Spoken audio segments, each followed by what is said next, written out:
I stood outside my apartment door at 7:30 on a Tuesday evening, my work boots heavy with sawdust and my shoulders aching from 12 straight hours of installing kitchen cabinets for wealthy clients who never said thank you. The hallway smelled like fresh paint and cleaning supplies, just like it had for the past month since I finished transforming my rundown studio into something beautiful. Every weekend for 8 months, every spare dollar from my construction paycheck, every blister and cut on my hands had gone into making this place mine. But now my key wouldn't turn in the lock. I jiggled it, thinking the mechanism was just sticky from the humidity. Mrs. Patterson shuffled out of the apartment next door, her curlers wrapped in a pink scarf, and said she'd seen moving trucks earlier. My stomach dropped. Someone had changed my locks. My hands shook as I dialed my mother's number, expecting her to gasp in horror when I explained that someone had broken into my apartment and changed the locks. Instead, Carol Jenkins, my 53-year-old mother, who had raised Anna and me alone after Dad died, spoke in the same tone she used to discuss grocery shopping. "Oh, that's right, honey. We let Anna move in yesterday. She showed up Sunday night with bruises on her arms, crying about Jake getting violent again. You know how these things go with marriages. She needed somewhere safe and you're young. You can figure something out." The phone nearly slipped from my grip. "Mom, what are you talking about?" "This is my apartment. I have a lease." Anna has been through so much trauma, Ron. She has real responsibilities and needs stability right now. You're 28 and single. You can sleep anywhere. I drove the 15 minutes from downtown Springfield to Maple Street in a daze, my mind racing through the impossibility of what my mother had just told me. Anna had always been the golden child, the one who went to college while I learned construction, the one who married Jake Peterson from a good family, while I stayed single and focused on building my career. She was also the one who laughed when I told the family I was saving up for my own place. "Ron thinks he can afford an apartment," she had said at Christmas dinner 2 years ago, cutting her prime rib with delicate precision. That's adorable. Construction workers don't become property owners' little brother. They fix things for people who actually matter. Now I stood in the hallway outside apartment 214, staring at my own door. I could hear music inside, something classical and pretentious that Anna always preferred. I knocked, and after a long pause, the deadbolt turned. Anna opened the door wearing a silk robe I'd never seen before, her blonde hair perfectly styled despite her supposed crisis. She looked me up and down with the same expression she'd worn when I tracked mud through Mom's house as a kid. "You look terrible, Ron. Have you been sleeping in that truck again?" I looked past her into my apartment, and my heart sank. Everything had changed. My brown leather couch, the one I'd saved for 6 months to buy, was gone. In its place sat a white sectional that probably cost more than I made in 3 months. My coffee table, built from reclaimed barn wood I'd found in Kentucky, had been replaced with some glass monstrosity that looked like it belonged in a museum. The walls I'd painted sage green, spending 3 weekends getting the color exactly right, were now covered with Anna's abstract art pieces that looked like angry paint splatters. "Where are my things?" I asked, stepping inside without permission. "I donated most of that bachelor trash to Goodwill. You should be thanking me. This place looks like adults live here now, instead of a college dormitory." Anna walked to the kitchen, where my custom-built breakfast bar had been covered with her collection of crystal wine glasses. "I kept a few items in storage boxes. They're in the bedroom closet, though. I can't imagine why you'd want any of it back." The bedroom. I walked through the doorway and stopped breathing. This had been my sanctuary, the place where I'd installed floating shelves for my father's woodworking tools, and painted the walls deep blue to match the navy bedding I'd bought with my first construction bonus. Now the walls were beige, and a king-sized bed with pink flowery sheets dominated the space. My father's tools were gone. "Where are Dad's chisels? His hand plane collection?" Anna shrugged, not looking up from the magazine she was flipping through. "That old junk was taking up space. I needed room for my meditation cushions and yoga equipment. This is my healing sanctuary now. Those tools belong to our father. He made furniture with those tools before he died." "Ron, you're being dramatic." Dad's been gone for 12 years. It's time to let go of the past and move forward. I'm going through a real crisis here, and you're worried about some rusty old metal. I felt something cold and sharp settle in my chest. This is my apartment, Anna. I have a lease with my name on it. She finally looked at me directly, and I saw something I'd never noticed before. Her blue eyes, so much like our mother's, held no warmth at all. They were calculating like a chess player studying the board. You have a lease, yes. But I have needs, and I have family support. Mom agrees that I should be here, and honestly, Ron, what are you going to do about it? Call the police on your own sister, the one who's fleeing domestic violence? How do you think that will look? She was right, and she knew it. Anna had always been smarter than me in ways that mattered to other people. She'd learned how to manipulate situations while I'd learned how to fix broken pipes. You said I'd never afford this place. You said construction workers don't become property owners.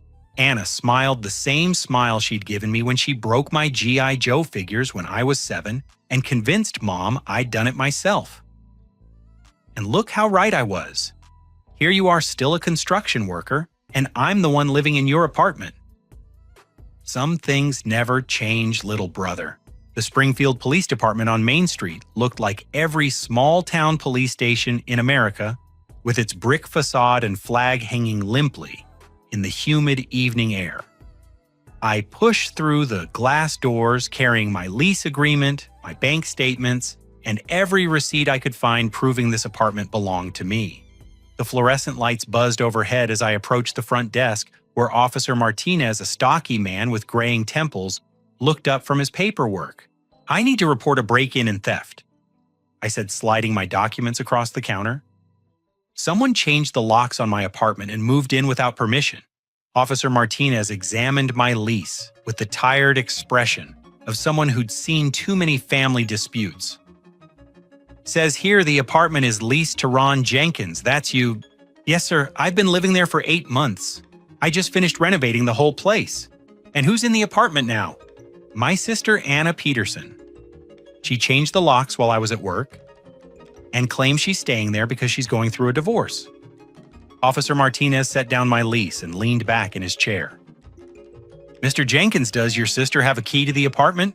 She had a spare key, yes, but only for emergencies. And is she family?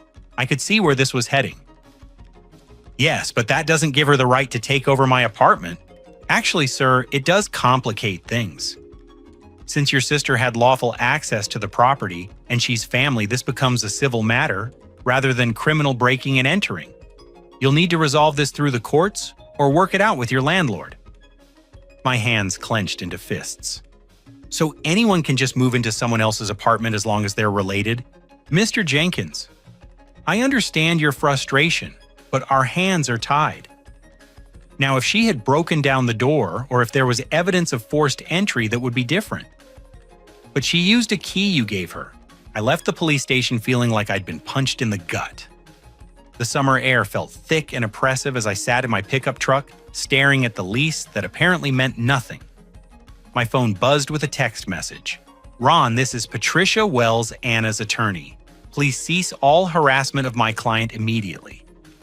Any further attempts to contact Mrs. Peterson or gain entry to her residence will result in legal action. Mrs. Peterson is a domestic violence victim seeking safe shelter, and your behavior is both inappropriate and potentially criminal. I read the message 3 times. Anna's attorney. She'd already hired a lawyer. My next stop was the apartment complex office, but the building was dark. A handwritten sign on the door read, "Manager on vacation until July 23rd. For emergencies, call the answering service."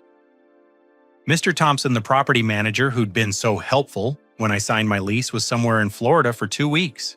I called the answering service and spent 20 minutes explaining my situation to a bored operator who took my information and promised someone would call me back within 48 hours. No one called. That night, I slept in my truck in the parking lot of the construction site, where I was installing cabinets for a medical office. I used baby wipes from a gas station to clean myself and bought a cup of coffee and a stale donut for breakfast. By the time I got to work, I looked like exactly what I was, a homeless person. Tony Ricci, my boss and the owner of Ricci Construction, took one look at me and frowned. "Ron, you look like hell. What's going on?" I explained the situation while we unloaded cabinet boxes from the truck. Tony listened without interrupting, his weathered face growing more concerned as I talked. "Jesus, kid, your own sister. That's cold even for family drama." "I don't know what to do, Tony. The cops say it's civil. The lawyer says I'm harassing a domestic violence victim and the landlord is on vacation." Tony handed me a drill and a box of screws. "You know what your problem is? You're too nice. You gave her a key you trusted family, and now she's using that against you. Some people, even family, they're just users. They'll take everything you've got and make you feel guilty for wanting it back. So what do?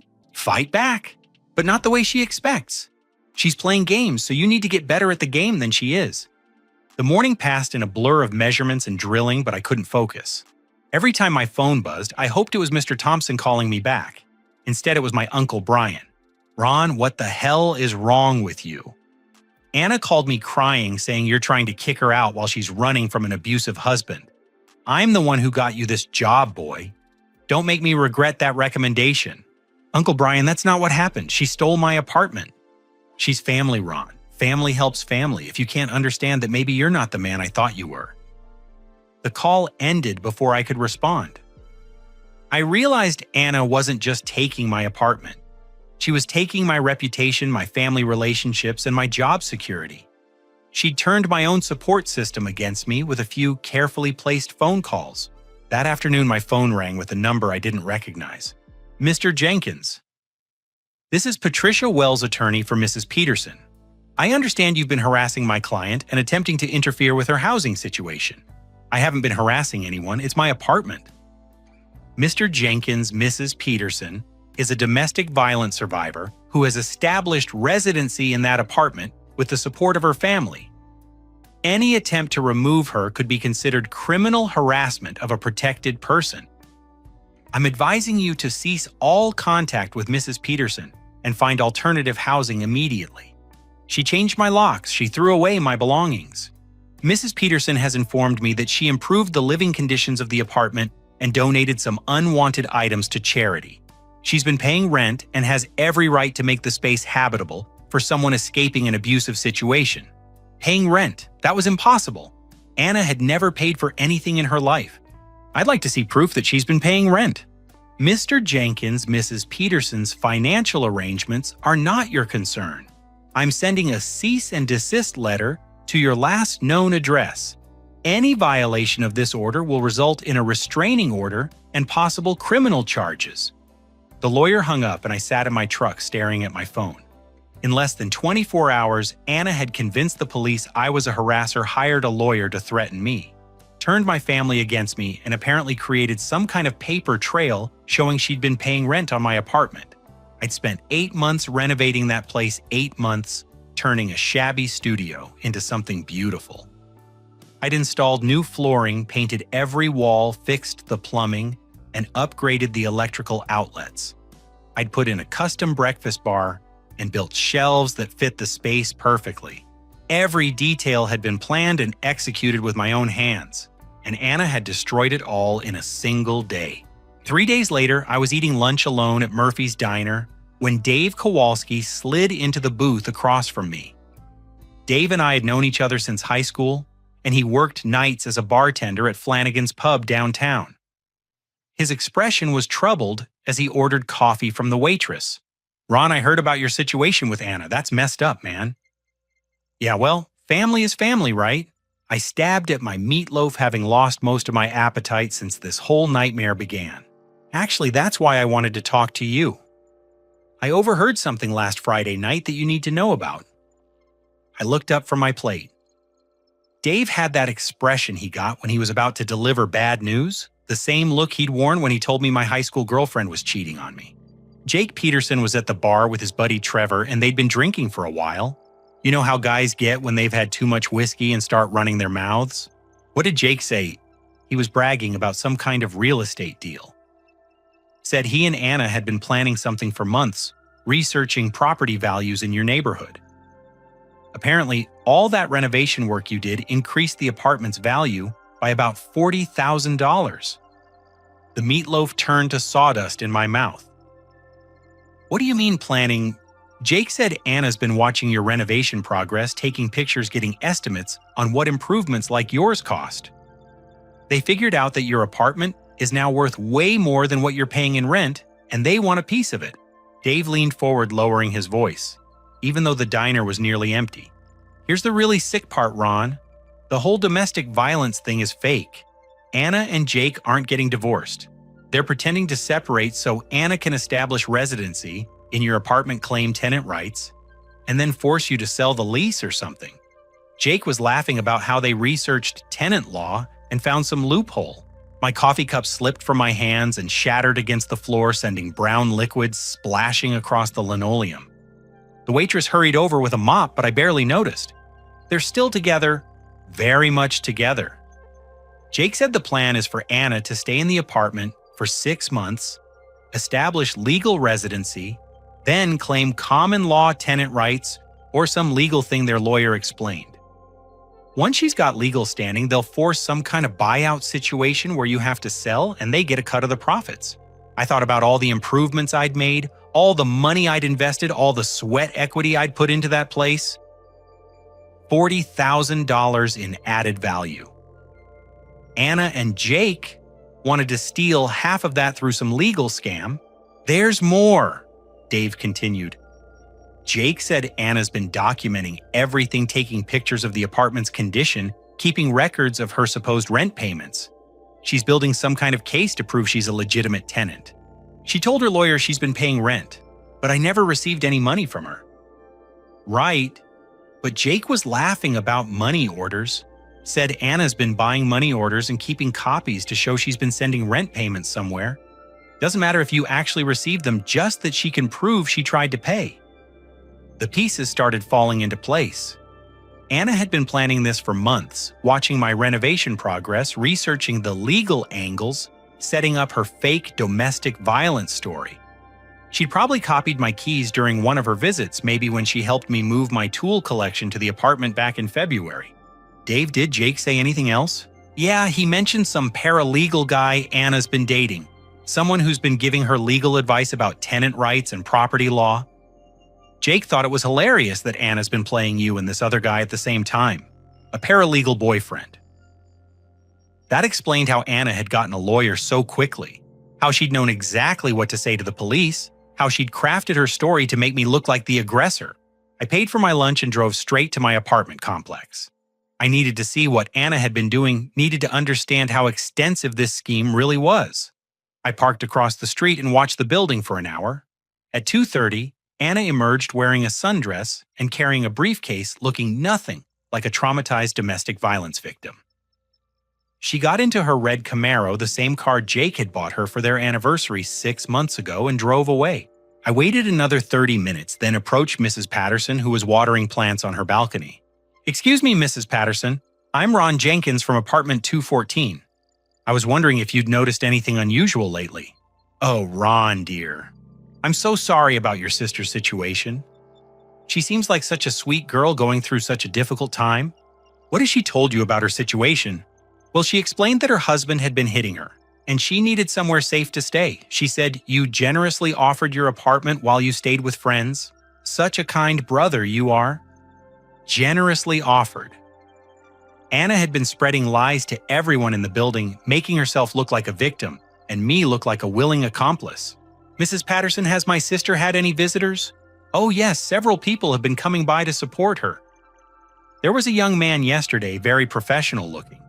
They were looking at papers together and she seemed quite relieved after he left. And of course her support group meets there twice a week. Support group.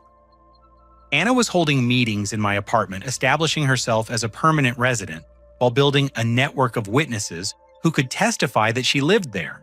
I drove to Jake's workplace, Peterson Automotive, a garage on the south side of town, where Jake worked as a mechanic. I found him in Bay 3 changing the oil on a pickup truck. He looked up when my shadow fell across the garage floor, and I saw something flicker across his face before he smiled. Ron, hey buddy, how are you holding up? Anna told me you've been going through a rough patch. Is that what she told you? Jake straightened up, wiping his hands on a greasy rag. Yeah, man. Tough break about the apartment situation. But you know how it is with family. Sometimes you've got to make sacrifices. Jake, let me ask you something. Are you and Anna actually getting divorced? His smile faltered for just a moment, but he recovered quickly. That's between Anna and me, Ron. Marriage is complicated. Sometimes people need space to figure things out. So you're not living together anymore. Like I said, it's complicated. Jake turned back to the truck, clearly uncomfortable with the direction of the conversation. I decided to take a gamble. Dave Kowalski told me he overheard you at Flanagan's last Friday. Something about a real estate deal. Jake froze his hand still on the oil drain plug. When he turned around, the friendly mask was completely gone. You know what, Ron? Yeah, we've got a real estate deal going. You want to know what it is? You're too stupid to protect what's yours, so smarter people are taking it from you. Anna said you'd never figure it out, and look how right she was. You're standing here asking me questions instead of doing anything useful about it. You're admitting you're scamming me. I'm admitting that you're a sucker who spent months making that apartment valuable, and now people who actually know how the world works are going to profit from your hard work. That's not a scam, Ron. That's just life. Jake stepped closer and I could smell motor oil and cigarettes on his breath. Anna was right about you from the beginning. You're a simple guy who's good with his hands but can't think 3 moves ahead. You renovated that apartment like a trained monkey, never thinking about what would happen when it became valuable. Now Anna's sitting pretty in a $40,000 upgrade, and you're sleeping in your truck. She's my sister, and I'm her husband. Family doesn't mean what you think it means, buddy. Family is about loyalty, and Anna's loyal to the person who can give her the best life. That's me, not you. Jake turned back to his work, dismissing me completely. Here's some free advice, little brother. Find yourself a new apartment and forget about this one. Anna's not going anywhere, and neither am I. We've got lawyers, we've got documentation, and we've got a plan. What do you have? I walked back to my truck feeling like I'd been hit by a sledgehammer. Everything I'd suspected was true. Anna and Jake were running a sophisticated scam using fake domestic violence claims, fraudulent rent receipts, and legal technicalities to steal the value I'd added to my apartment through months of hard work. But Jake was wrong about one thing. I wasn't just a simple guy who was good with his hands. I was a construction worker, which meant I knew how to solve problems, how to fix things that were broken, and how to build something strong from the ground up. Anna and Jake thought they were smarter than me. They were about to learn that smart and clever aren't the same thing, and that sometimes the guy who builds things for a living knows exactly how to tear them down. Sunday morning arrived gray and humid, with the kind of oppressive heat that made everything stick to your skin. I'd been sleeping in my truck for a week, showering at the gym and buying coffee from gas stations. My back ached from the cramped sleeping position and my work clothes carried the stale smell of someone without a proper home. I was sitting in the parking lot of St. Mary's Catholic Church, watching families walk into morning service, when I saw Anna's red Camaro pull up. She stepped out wearing a navy blue dress and pearl earrings, looking every inch the respectable young woman seeking comfort in her faith. What I wasn't prepared for was seeing her walk arm in arm with our mother Carol, who'd driven down from Millfield specifically to attend church with her troubled daughter. My phone buzzed with a call from Pastor Williams. Ron, this is Father Williams. Could you come by the church office this afternoon? I'd like to speak with you about a sensitive family matter. What kind of family matter, Father? I think it would be better if we discussed this in person. Would 2 o'clock work for you? I spent the morning at a laundromat, washing my work clothes and trying to make myself presentable. At exactly 2 o'clock, I knocked on the door of the church office, a small room behind the sanctuary that smelled like old books and furniture polish. Pastor Williams was a kind man in his 60s who'd married half the couples in Springfield and buried the other half. He gestured for me to sit in the wooden chair across from his desk, his expression gentle but concerned. Ron, your sister came to see me yesterday. She's been attending services here for the past few weeks, and she's shared with me some of the difficulties she's been experiencing. I already knew where this was heading. Father, I think there might be some misunderstanding about my sister's situation. She's told me about the domestic violence she's suffered and how you've generously allowed her to stay in your apartment while she recovers from this trauma. I wanted to commend you for showing such Christian charity during her time of need. Generously allowed. The same lie she'd told Mrs. Patterson, now spreading through my church community. Father Williams, I need to tell you the truth about what's really happening. I explained everything Anna's fake domestic violence claims, the real estate scam, how she'd stolen my apartment, and turned my family against me. Pastor Williams listened with the patient expression of someone accustomed to hearing confessions, but I could see skepticism growing in his eyes. Ron, these are very serious accusations. Are you certain you're not letting anger cloud your judgment? Sometimes when we're hurt by family members, we can imagine conspiracies where there might simply be misunderstandings. Father, she admitted to me that she planned this. Her husband admitted they're scamming me. Your sister has shown me photographs of her injuries, Ron. She's also brought documentation showing that she's been contributing to the household expenses. This doesn't sound like someone who's trying to take advantage of family generosity. Documentation. Anna had shown fake evidence to my pastor, the man who'd known me since I was 12 years old and served as an altar boy. Could I see this documentation? Ron. I think what's important here is that we focus on healing this family division. Your sister needs support right now, not suspicion and accusations. Perhaps we could arrange a family counseling session where you both could express your concerns in a safe environment. I left the church office feeling like I'd been branded a liar by my own pastor. The afternoon sun blazed down as I walked to my truck, and I noticed Mrs. Franklin from the apartment complex standing near the church entrance. She was 82 years old, lived alone with 3 cats, and had always been friendly when I carried her groceries upstairs. Ron, dear, I'm so glad I ran into you. Hello, Mrs. Franklin, how are you? Her expression shifted from warm to wary. Well, I'm concerned, actually. Your sister has told me some troubling things about your behavior lately. My heart sank. What has she told you? She said you've been trying to force her out of the apartment even though she's going through such a difficult divorce. She showed me the bruises her husband gave her. That poor girl is just trying to heal, and here you are making her feel unwelcome in the only safe place she has. Anna had gotten to Mrs. Franklin too, turning my elderly neighbor into another witness for her fake victim story. Mrs. Franklin, I think there's been a misunderstanding. That apartment is legally mine. I have a lease. Oh, honey, I know it's your apartment. But family takes care of family, doesn't it? When I was young, we always made room for relatives in crisis. Your sister isn't asking for much, just a safe place to stay while she gets back on her feet. How long has she told you she plans to stay? Well, these things take time, dear. Divorce proceedings can go on for months, sometimes longer. But she's such a sweet girl, keeping the place so tidy and quiet. She even started a support group for other women going through similar situations. They meet twice a week in the evening. It's wonderful to see women helping each other. A support group. Anna was now hosting regular meetings in my apartment, establishing herself as a permanent resident while building a network of sympathetic witnesses. Mrs. Franklin, has my sister mentioned anything about paying rent? Oh yes, she's very responsible about that. She showed me her money order receipts just yesterday, proving that she's been contributing her fair share. She said you were being unreasonable about the financial arrangements, but she wanted to do the right thing anyway. Money order receipts.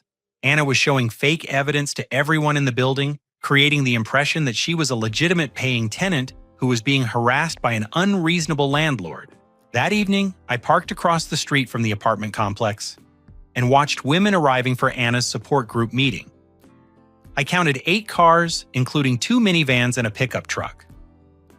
These women were walking into my apartment, using my renovated space and probably hearing Anna's fabricated story about what a terrible brother I was. At 8:30, the women began leaving. I approached one of them, a middle-aged blonde woman who was walking to a blue Honda. "Excuse me, ma'am. I'm Ron Jenkins. That's actually my apartment where you just had your meeting." The woman stopped and looked at me with immediate suspicion. "You're Anna's brother, the one who's been harassing her." I haven't been harassing anyone. It's my apartment. I have a lease. Anna told us about you. She said you've been trying to kick her out even though she's fleeing domestic violence. That's despicable behavior for a brother. Ma'am, I think Anna hasn't been entirely truthful about her situation. The woman's expression hardened. I've seen her bruises. I've heard her story. And I've seen how terrified she is that you're going to make her homeless. What kind of man threatens a woman who's already been abused? She got in her car and drove away, leaving me standing in the parking lot like a pariah. Anna had successfully convinced 8 women that I was the villain in this story, 8 potential witnesses who could testify to her residency and my supposed harassment.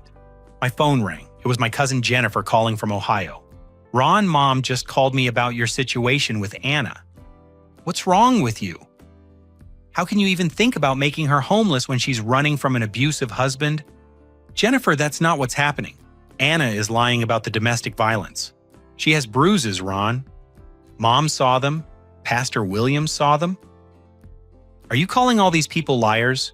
I'm saying Anna made those bruises herself or got them somewhere else. She and Jake are still together. This is all a scam to steal my apartment. Ron, you sound paranoid. Maybe you need to talk to someone professional about these conspiracy theories you're developing. Jennifer hung up, and I realized Anna's poison had spread all the way to Ohio. My extended family now thought I was either cruel or mentally unstable.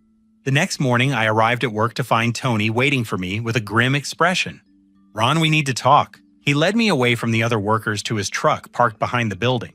I got a call yesterday from your Uncle Brian. He says you're having some kind of breakdown harassing your sister who's trying to escape domestic violence. Tony, you know me. Do I seem like someone who would harass a domestic violence victim? No, you don't. But Brian says the whole family is concerned about your behavior. He's worried that the stress of this situation is affecting your work performance. I looked at Tony's weathered face, seeing both sympathy and concern. He'd been like a father to me for the past 5 years, teaching me everything I knew about construction and renovation work. Tony, if I tell you the real story, will you listen? I'm listening. I explained everything again, watching Tony's expression change from concern to anger as he understood the scope of Anna's scheme. Jesus Christ, Ron. Your own sister is trying to steal everything you've worked for. That's exactly what she's doing, and she's convinced everyone that I'm the problem. Tony was quiet for a long moment, staring out at the construction site where we were building a medical office from the ground up. You know what this reminds me of? When I was your age, I had a business partner who embezzled $50,000 from our company. He made it look like I was the one stealing, turned all our clients against me, nearly destroyed my reputation. What did you do? I fought back, but not the way he expected. See, guys like that, they're good at manipulation and lies. But they're not good at actual work. They make mistakes because they're lazy, and lazy people always leave evidence. Tony put his hand on my shoulder. Your sister thinks she's smarter than you, but she's not. She's just more willing to lie and cheat. The difference is liars eventually contradict themselves and cheaters eventually get greedy. You just have to be patient and pay attention. What if I can't find any evidence? What if she's covered all her tracks? Ron, in 30 years of construction, I've learned one thing for certain. There's no such thing as a perfect job. Everyone makes mistakes, even criminals. Your sister will screw up eventually. When she does, you need to be ready. As we walked back toward the work site, Tony stopped and looked at me seriously. But Ron, you need to understand something. This fight is going to cost you. It's going to cost you sleep money, relationships, and probably some of your faith in family. You sure you're ready for that? I thought about my apartment, about the 8 months of weekends I'd spent making it beautiful, about my father's woodworking tools that Anna had thrown away like garbage.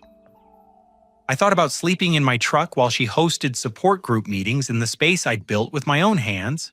I'm ready. 2 weeks later, I was a ghost of myself. The summer heat had turned brutal, with temperatures reaching 98 degrees during the day and barely cooling at night. Sleeping in my pickup truck had become torture, even with the windows down and a battery-powered fan I'd bought from Walmart. I'd lost 17 pounds. My work clothes hung loose on my frame, and dark circles shadowed my eyes. Tony had started giving me easier assignments, the kind of detail work that didn't require heavy lifting or complex problem solving. I could see the concern in his eyes when he looked at me, and I knew my job was hanging by a thread. "Ron, you can't keep going like this," he said as we finished installing baseboards in an office suite. "You look like a skeleton. When's the last time you had a real meal?" I eat. Gas station hot dogs and convenience store sandwiches don't count as real meals. You need to figure this situation out before it kills you. That afternoon, I drove to the apartment complex office, hoping Mr. Thompson had returned from his vacation. The building was still dark, but there was a new sign on the door. "Property Management Services now provided by Springfield Associates. For all tenant concerns, contact Maria Santos." I called the number and reached a crisp, professional woman who listened to my story with the detached efficiency of someone who dealt with tenant disputes all day. "Mr. Jenkins, I'll need to review the property file and speak with all parties involved before I can make any determination about this situation. Could you come in tomorrow at 10 a.m.? Please bring all relevant documentation." The next morning, I showered at the gym, put on my cleanest work shirt, and drove to Springfield Associates. The office was modern and sterile, nothing like Mr. Thompson's cluttered space above the apartment complex. Maria Santos was a woman in her 40s, with steel gray hair and sharp eyes that missed nothing. "Mr. Jenkins, I've reviewed your lease agreement and spoken with Mrs. Peterson yesterday. There seems to be some confusion about the living arrangements in apartment 214. What did she tell you?" Maria opened a manila folder and pulled out several documents. "Mrs. Peterson has provided documentation showing that she's been paying rent on the apartment for the past 3 months. She's also submitted a lease modification form, adding her as a co-tenant signed by both parties." My blood turned to ice. I never signed any lease modification. I've never received any rent payments from her. Maria showed me a document with my signature at the bottom right next to Anna's. The signature looked exactly like mine down to the small flourish I always added to the R in Ron. "This appears to be your signature, Mr. Jenkins." I studied the document carefully. The signature was perfect, too perfect. Anna had somehow learned to forge my handwriting with incredible accuracy. "Mrs. Santos, that's not my signature. I never agreed to add Anna as a co-tenant." "Mr. Jenkins, this is a very serious accusation. Are you claiming that Mrs. Peterson forged a legal document?" "That's exactly what I'm claiming." Maria's expression became skeptical. "Do you have any proof of this forgery? Look at the date." "This document is dated 3 weeks ago, but I wasn't even in the area that day. I was working a job in Millfield 40 miles away. I can show you my timesheet." I pulled out my phone and showed her photos of the Millfield job site, clearly date-stamped. Maria examined them with interest. "This is useful information, Mr. Jenkins. However, Mrs. Peterson has also provided bank records showing money order purchases corresponding to rent payments for the past 3 months. She claims she's been mailing these payments to the property management company, but they've been returned due to the recent change in management services. Money orders made out to who? To Springfield Property Management, which was Mr. Thompson's previous company name. Mrs. Peterson says she's been sending them to his old address, which explains why they were returned undelivered. It was brilliant. Anna had created a paper trail showing attempted rent payments to an address that no longer existed. She could claim she'd been trying to pay rent all along, but the payments had been lost due to the management company transition. "Ms. Santos, this is all fabricated. Anna Peterson has never paid rent on my apartment because it's not her apartment. She's running a scam." "Mr. Jenkins, I understand your frustration, but I have to work with the documentation provided to me. Mrs. Peterson has a signed lease modification, a history of attempted rent payments, and a key to the apartment. From a legal standpoint, she appears to have legitimate tenant rights. What about my rights? It's my apartment. You're certainly listed as the primary tenant, and your rights aren't being terminated. However, if Mrs. Peterson has established co-tenancy through this modification, then you both have equal rights to the space." I left the property management office feeling like the ground was crumbling beneath my feet. Anna had created a legal reality where she was my equal partner in the apartment I'd renovated with my own money and labor. That evening, everything collapsed at once. My mother called while I was eating a sad dinner from a vending machine outside the gym. "Ron, I'm disappointed in you. Anna showed me the apartment today and it's beautiful. She's taken such good care of the place and she's been paying rent like a responsible adult. Meanwhile, you're living in your truck and stalking her like some kind of criminal." "Mom, she forged my signature on legal documents." "Ron, you're obsessing over paperwork while your sister is trying to rebuild her life after escaping an abusive marriage. I raised you better than this." "Did you see any evidence that Jake actually hit her?" "I saw the bruises, Ron. Are you calling your own sister a liar?" "Yes, Mom, that's exactly what I'm calling her." The line went quiet for a long moment. When my mother spoke again, her voice was cold. "I don't know what's happened to you, but you've become someone I don't recognize. Until you can find some compassion for your sister's situation, I don't think we have anything more to discuss." She hung up and I realized I just lost my last family ally. An hour later, my phone buzzed with another call. This time it was Officer Martinez from the Springfield Police Department. "Mr. Jenkins, I need you to come down to the station immediately.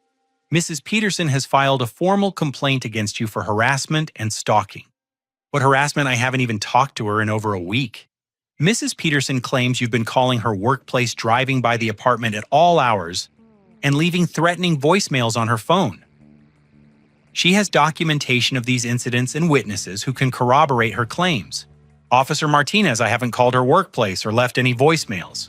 I've been working 12-hour days and sleeping in my truck." "Mr. Jenkins, you need to come in now.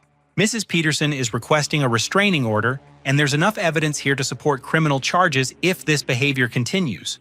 I drove to the police station in a daze." Anna had somehow created evidence of harassment that never happened, probably using the same creativity she'd applied to forging lease documents and creating fake rent receipts. At the station, Officer Martinez showed me printed copies of phone records, supposedly from my cell phone to Anna's workplace. The calls had been made during hours when I was working construction jobs with dozens of witnesses, but the phone records clearly showed my number. "Mr. Jenkins, these calls are documented. Are you claiming these phone records are falsified?" "I don't know how she did it, but yes. Those calls didn't come from me." "Sir, phone records don't lie, and Mrs. Peterson has 3 co-workers who heard these threatening calls. Anna had somehow spoofed my phone number or found some other way to make calls that appeared to come from my phone. She was systematically destroying my credibility while building an ironclad case for harassment. Mr. Jenkins, I'm issuing you a formal warning. Any further contact with Mrs. Peterson, any attempt to enter apartment 214, any calls to her workplace or personal phone will result in immediate arrest." "Do you understand?" I understood perfectly. Anna had trapped me in a legal box where any attempt to reclaim my apartment could be construed as criminal harassment. She turned my own phone number into evidence against me and convinced 3 strangers to lie about threatening calls I'd never made. That night, I sat in my truck in the empty parking lot of a 24-hour laundromat, staring at my reflection in the dark windows. I'd lost my apartment, my family relationships, my reputation in the community, and now my legal right to even approach my own home. Anna had systematically destroyed every aspect of my life while positioning herself as the victim. For the first time since this nightmare began, I seriously considered giving up. Maybe Anna was right. Maybe I really was too simple to protect what was mine from people who understood how to manipulate systems I'd never even thought about. My phone buzzed with a text message from an unknown number. "This is Marcus, Anna's friend. She asked me to tell you that she appreciates how you're finally learning to respect boundaries. She also wanted you to know that she's found your father's old woodworking tools in a storage unit and will be donating them to charity next week unless you want to pay the storage fees. The unit costs $200 a month due tomorrow. Anna had my father's tools in a storage unit. The tools I thought she'd thrown away were being held for ransom, and I had less than 24 hours to come up with storage fees or lose the last physical connection to my dad." I counted the crumpled bills in my wallet, $63. I had $63 to my name, no apartment, no family support, and a police warning that would land me in jail if I tried to fight back. Anna had won completely. I was sitting in my truck outside the 24-hour Walmart at 3 in the morning, trying to figure out how to raise $200 before the storage unit deadline when my phone rang. The caller ID showed a name I hadn't seen in years. Jessica Martinez. Ron. This is Jessica from high school. I heard through Dave Kowalski that you're going through some family trouble. Jessica Martinez had been 2 years ahead of me at Springfield High, a straight A student who'd gone to college on an academic scholarship and disappeared from our small-town social circle. I hadn't talked to her in over a decade. Jessica, how did you get my number? I got it from Dave. Ron, I need to tell you something. I'm a private investigator now. I run my own firm in the state capital. Dave told me what's happening with your sister, and it sounds like exactly the kind of case I specialize in. I don't have money for a private investigator. That's not why I'm calling. Ron, what your sister is doing to you, it's not just theft. It's systematic fraud, and it's the kind of thing that ruins innocent people's lives. I've seen cases like this before, and I hate seeing good people get destroyed by scammers. I felt something I hadn't experienced in weeks, a tiny flicker of hope. Are you offering to help me? I'm offering to take your case pro bono with one condition.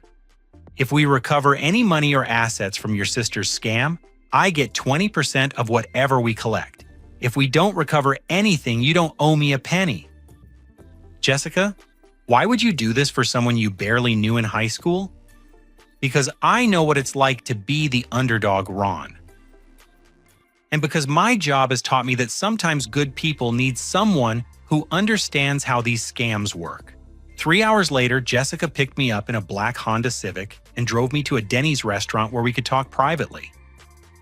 She looked exactly like I remembered: short, dark hair, intelligent brown eyes, and the kind of focused intensity that had made her valedictorian. Tell me everything from the beginning, she said, pulling out a digital recorder and a yellow legal pad. I told her the whole story, every detail, from the moment my key wouldn't fit the lock to Anna's text message about my father's tools. Jessica took notes without interrupting, occasionally asking for clarification about dates or specific conversations. Ron, your sister is running what we call a family exploitation scam. It's more common than people think, especially in families where there's a significant income or education gap between siblings. Education gap. Anna went to college, you went into construction. She married someone with professional connections, you stayed single and focused on your trade. In her mind, that makes her smarter and more deserving of nice things. Jessica flipped through her notes, underlining certain passages. Here's what she's done wrong. First, she's committed forgery by signing your name to the lease modification. Second, she's committed fraud by creating false rent payment records.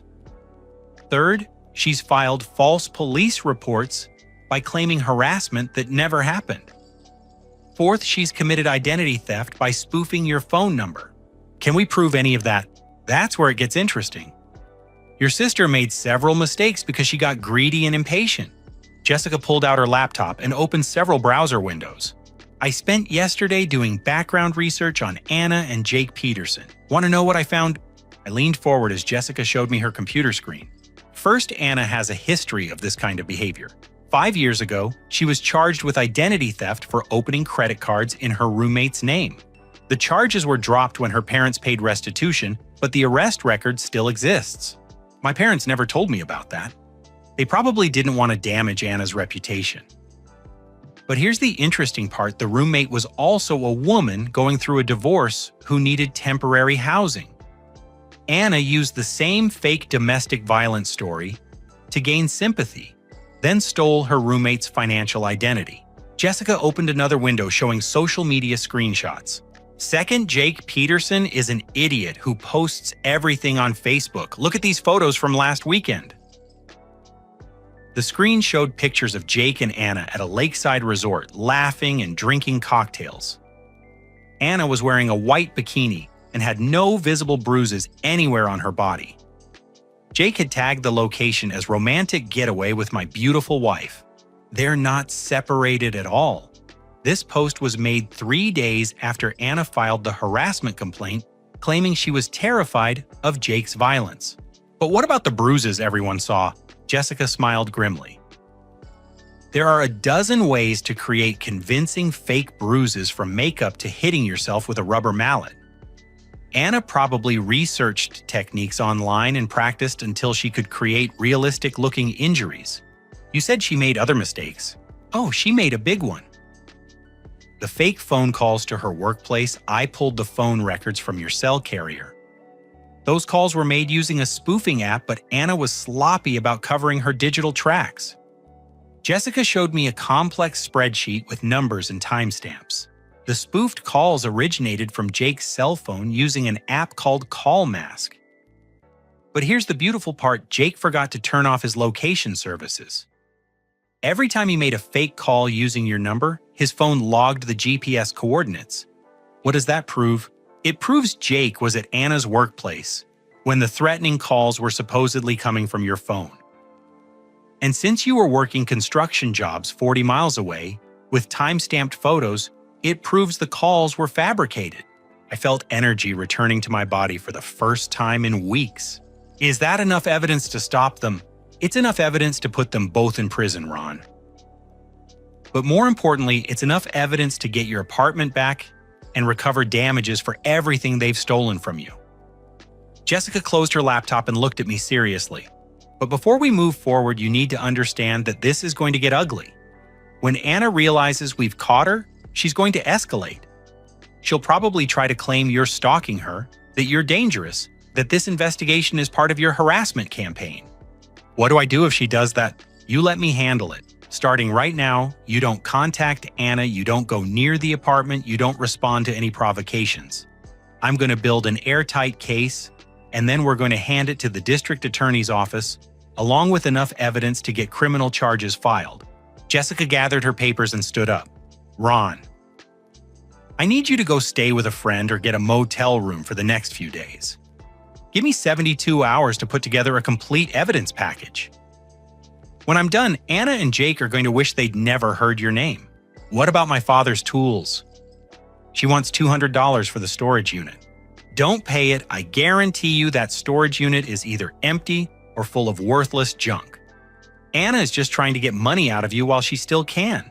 That afternoon, I used my last $40 to rent a room at the Budget Inn on the highway outside town. For the first time in 3 weeks, I slept in a real bed with clean sheets and air conditioning. When I woke up, I felt like a human being again instead of a defeated ghost. My phone had 6 missed calls from Anna, which I didn't return. There were also text messages from my mother and Uncle Brian demanding that I call them immediately. I ignored those too. Jessica had told me not to respond to provocations, and I was going to follow her instructions exactly. For 3 days, I stayed in that motel room, ate actual meals, and waited for Jessica to call. On Thursday morning, my phone finally rang. Ron, it's Jessica. Are you ready to take your life back? I've been ready for weeks. Good. Meet me at the district attorney's office at 2 o'clock. We're about to show Anna Peterson what happens when you try to scam someone who fights back. The district attorney's office was housed in a granite building downtown that looked like it had been built to intimidate criminals and reassure honest citizens. I walked through the heavy wooden doors at exactly 2 o'clock, wearing the only clean dress shirt I owned, and carrying a folder of documents Jessica had asked me to bring. Detective Sarah Coleman was waiting in the lobby, a tall woman with graying hair and sharp eyes that reminded me of my high school math teacher. She shook my hand with a firm grip that suggested she'd dealt with plenty of scammers in her 20-year career. Mr. Jenkins, I've reviewed the evidence package Ms. Martinez provided. This is one of the most comprehensive fraud cases I've seen in years. Jessica appeared from the elevator carrying 2 briefcases and looking like the professional investigator she'd become. Ron, Detective Coleman is with the white-collar crime unit. She specializes in family fraud cases like yours. We went upstairs to a conference room where Jessica spread out dozens of documents across a long table: phone records, financial statements, social media screenshots, GPS data, and official reports from 3 different law enforcement databases. Mr. Jenkins. Detective Coleman said, settling into her chair. Your sister and her husband have been running what we call a long con.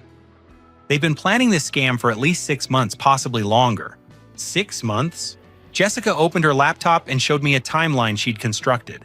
Anna started researching property values in your neighborhood last December. She also began following online forums about tenant rights and landlord disputes.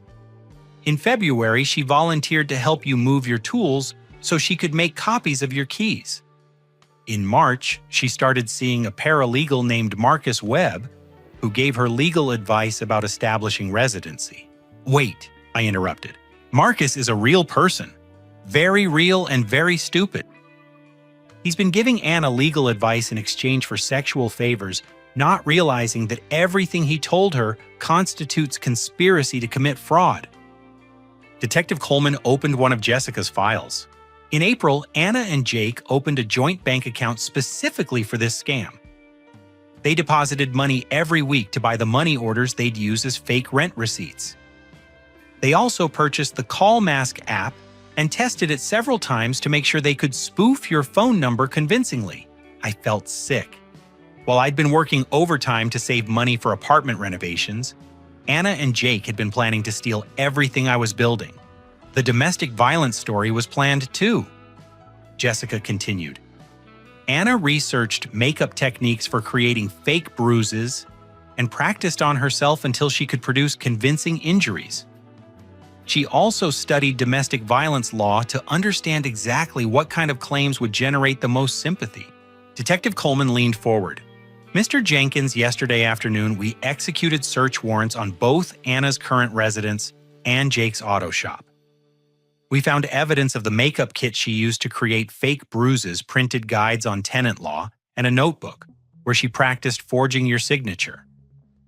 You found her practicing my signature? 47 practice attempts on notebook paper, getting progressively more accurate. She was very dedicated to perfecting the forgery. Jessica smiled grimly. But the best evidence came from their computers. Anna kept detailed records of the entire scam in a folder she thought she'd deleted. We recovered plans, timelines, and even text messages between Anna and Jake discussing how stupid you were for not protecting yourself better. What happens now? Detective Coleman gathered the papers into neat stacks. Now we arrest them. Anna Peterson and Jake Peterson are being charged with conspiracy to commit fraud, identity theft, forgery, filing false police reports, and grand theft. The total value of their theft exceeds $25,000, which makes this a felony. $25,000? I thought the apartment improvements were worth $40,000. The fraud goes beyond your apartment improvements. They also stole your father's woodworking tools from the apartment and sold them to a collector in Louisville for $3,000. They used your forged signature to claim ownership of the tools. I felt like I'd been punched in the stomach. Not only had Anna stolen my apartment, she'd sold my father's irreplaceable tools and kept the money. However, Jessica said, the collector in Louisville still has the tools. When he learns they were stolen property, he'll return them rather than face charges for receiving stolen goods.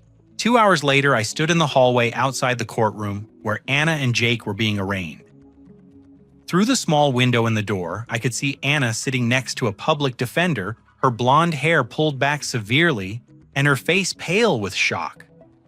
Gone was the confident smugness she'd worn when explaining how she'd outmaneuvered me. Jake sat at a separate table with his own lawyer, looking like a mechanic who'd suddenly realized he was in way over his head. Ron, Detective Coleman said, approaching from behind, would you like to know how we found them? They were hiding. Anna was hosting one of her fake support groups when we arrived with the arrest warrant. 8 women were sitting in your living room listening to Anna explain how domestic violence victims needed to be strong and independent. Jessica laughed. You should have seen their faces when Detective Coleman announced that their support group leader was being arrested for fraud. Anna tried to claim it was all a misunderstanding, that you had given her permission to live in the apartment. What did the women say? Most of them were horrified. A few tried to defend Anna until Detective Coleman showed them the evidence of the fake bruises and forged documents. One woman actually thanked us for exposing Anna before she could manipulate more victims. The courtroom doors opened, and Anna emerged flanked by bailiffs.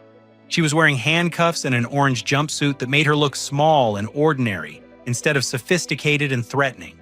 When she saw me standing in the hallway, her expression shifted from defeated to furious. "This is all your fault, Ron," she shouted as the bailiffs led her toward the elevator. "I needed that apartment. You're just a construction worker. You don't deserve nice things." "Ma'am, you need to keep moving," one of the bailiffs said firmly. "He's my brother. He should have shared. Family is supposed to take care of family." The elevator doors closed on Anna's protests, and I realized I was shaking. "That's the real Anna Peterson," Jessica said quietly. No fake tears, no victim act, just pure entitlement and rage that someone dared to fight back. Over the next 2 weeks, everything changed rapidly.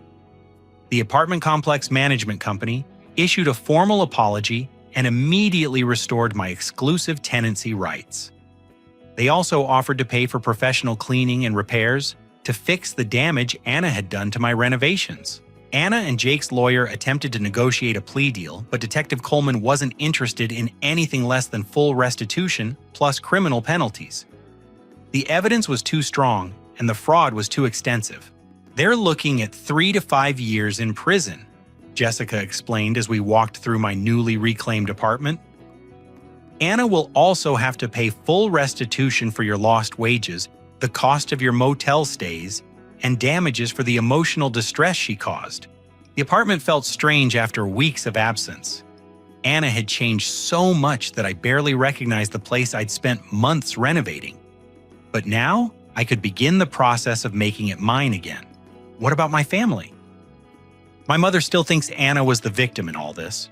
Detective Coleman is planning to speak with your mother personally. When people see the actual evidence, the forged documents, and the fake domestic violence claims, they usually understand pretty quickly who the real victim was. My phone rang. It was Pastor Williams from St. Mary's.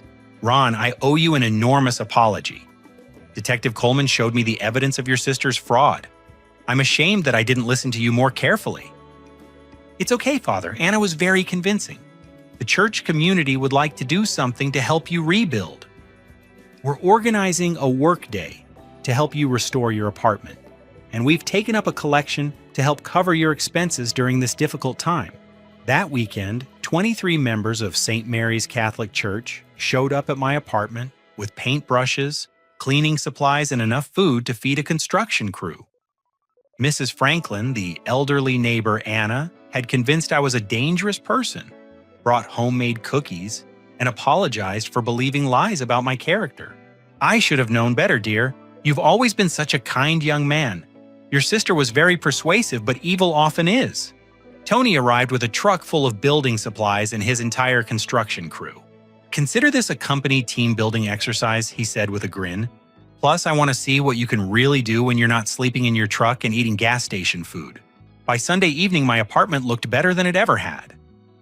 The walls were painted in colors I'd chosen, my furniture was arranged the way I liked it, and my father's woodworking tools were displayed on custom shelves that Tony helped me build. My mother called that night. "Ron, I'm so sorry." Detective Coleman explained everything to me. "I can't believe Anna would do something so elaborate and cruel to her own brother." "Mom, you couldn't have known. Anna fooled a lot of people. But I'm your mother. I should have listened to you. I should have believed you."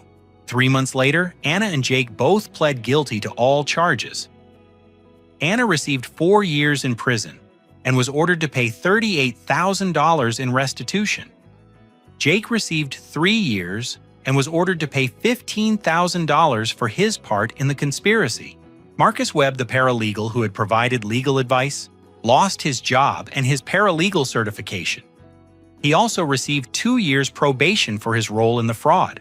I used part of Anna's restitution money to start my own renovation business, Jenkins Home Improvements. Jessica became my business partner, handling the legal and investigative side while I focused on the construction work. Our first major project was renovating a women's shelter, donating our services to help real domestic violence victims. The local newspaper wrote a story about the case, and I started getting calls from other people who suspected family members of financial fraud. Jessica and I developed a specialization in helping families fight back against scammers, even when the scammers were their own relatives. 6 months after Anna's arrest, I received a letter from her in prison. "Ron, I want you to know that I'm sorry for what I did. The counselor here says I need to take responsibility for my actions and stop blaming other people for my problems. I know I hurt you badly, and I know I destroyed your trust in family. I hope someday you can forgive me, but I understand if you can't. You deserved better from your sister. I never wrote back, but I kept the letter. Not because I forgave Anna, but because it reminded me that sometimes people can change when they finally face consequences for their actions. Today, I own 3 rental properties and run a successful renovation business with 12 employees. Jessica and I got married last year, and we're expecting our first child in the spring. Every morning when I wake up in the apartment I built with my own hands, surrounded by my father's woodworking tools, and the life I've created for myself, I remember the lesson this experience taught me. Sometimes, the people who hurt us most are those closest to us. Family doesn't automatically mean loyalty, and blood relation doesn't guarantee love or respect. But truth and persistence will always overcome manipulation and lies. Justice isn't always immediate, and it isn't always fair, but it's worth fighting for. Most importantly, I learned that being kind and trusting doesn't make you weak or stupid. It makes you human. The problem isn't that good people exist. The problem is that bad people take advantage of goodness. The solution isn't to become cynical or cruel. The solution is to be smart about protecting yourself while remaining the kind of person you want to be. Anna thought she could destroy me because I was just a construction worker who didn't understand her sophisticated games. What she didn't realize is that construction workers know how to build things that last, and we also know how to tear down structures that are built on weak foundations. I built my life on honesty, hard work, and treating people with respect. Anna built her schemes on lies, manipulation, and entitlement. In the end, solid foundations always outlast elaborate facades. Have you ever had to stand up to a family member who was taking advantage of your trust? How did you find the strength to fight back when everyone around you was convinced you were the problem? I'd love to hear your stories in the comments below. If this story helped you understand that you're not alone in facing family betrayal, please hit the like button and subscribe for more stories about ordinary people overcoming extraordinary challenges. Share this with someone who might need to hear that it's okay to protect yourself even from family. Remember, you have the right to defend the life you've built with your own hands. Thank you for listening to my story, and I hope it gives you the courage to fight for what's rightfully yours.